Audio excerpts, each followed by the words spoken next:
Austria, beautiful country. Beautiful country. I loved it when I went there. Absolutely beautiful. Yeah. I want to know about the games of Austria, Chris. I've played one. Have you? Yeah, of course. Before we do that, do you want to know some facts about Austria? Yeah, of course. Austria has the world's oldest zoo, which is over 270 years old. That is old. And the world's oldest still operating restaurant, which is in Salzburg. That was founded in 803 AD, apparently. Bloody So hell. it's 1,200 years old.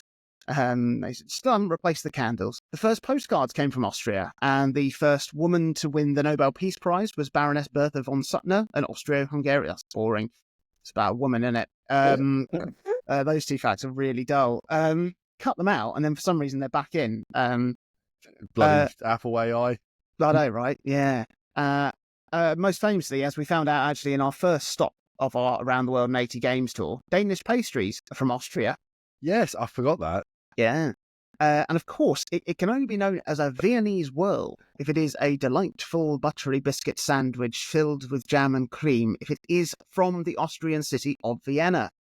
Otherwise, it should technically be known as a jarkling spammy dodger.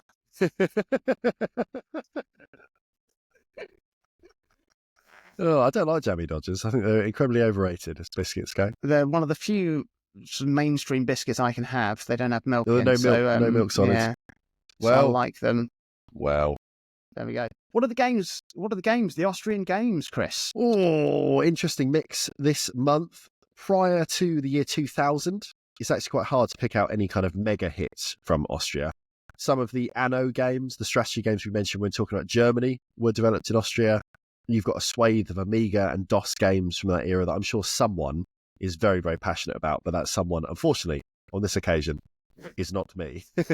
Post-millennium, we start to see more recognisable properties appear, especially in the indie space. There is a game called And Yet It Moves that I remember playing on the Wii. It was an interesting experimental platform game. There was also a game called Cursed Mountain, also on the Wii, a survival horror game from Spring Interactive that I never played, but I have seen it 100,000 times on the shelves of CEX. So I know it definitely sold to someone and then was sold on to essentially a modern pawn shop. Bongfish was a developer who found most fame from some of their Xbox Live titles for the 360, including a modern version of Motocross Madness, Harm's Way, and a snowboarding game, sadly always in the shadow of SSX and Amped, but a game called Stoked that, again, I've seen many a times, but I've not played it. But that was probably their biggest profile release in terms of a boxed retail title for the 360 and PS3. Perhaps biggest in Austria, at least in terms of critical acclaim, is Moon Studios, who have been responsible for both Ori titles, Ori and the Blind Forest and Ori and the Will of the Wisps. After a few years' silence, they're back this year with a new title called No Rest for the Wicked.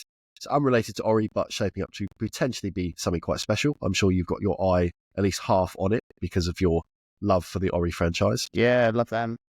Outside of development, though, the biggest mover and shaker in Austria is Vienna-based publisher THQ Nordic.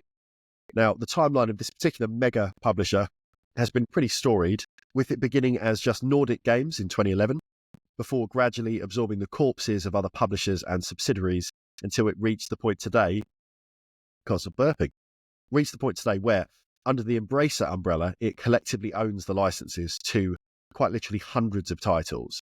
In their first year, they ate up the back catalogue of small Austrian publisher called Joe Wood Entertainment, who were responsible for publishing many PC titles throughout the 90s and aughts.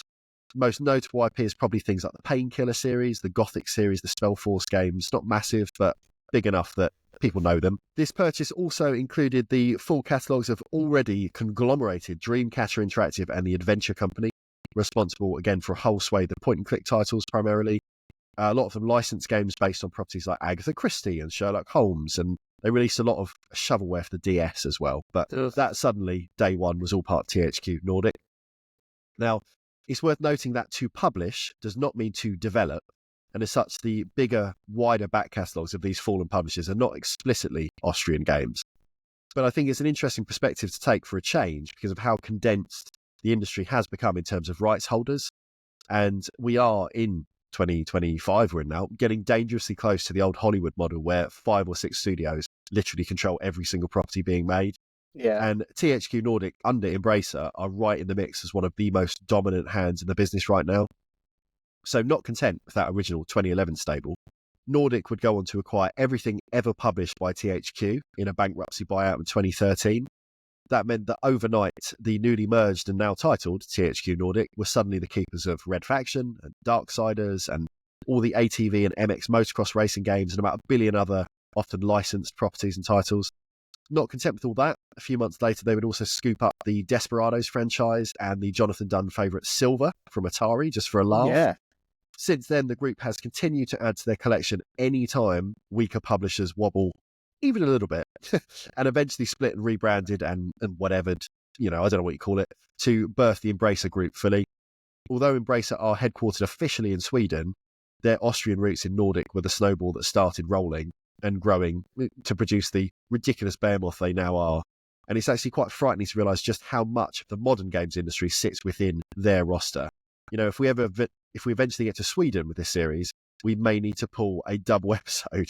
As just from a quick skim, teams as diverse as Saber Interactive, who have been responsible for almost all of the Switch's Wonder ports like The Witcher 3, Limited Run Games as a physical publishing house, developers like Deep Silver, who created Dead Island, Milestone, who make a lot of racing games, including the recent Hot Wheels titles, Coffee Stain Games, who are responsible for the Goat Simulator franchise, as well as, this is a real curveball, Middle-earth Enterprises, the keepers of all media properties related to the Lord of the Rings films, games, and representative works, are all under Embracer's purview.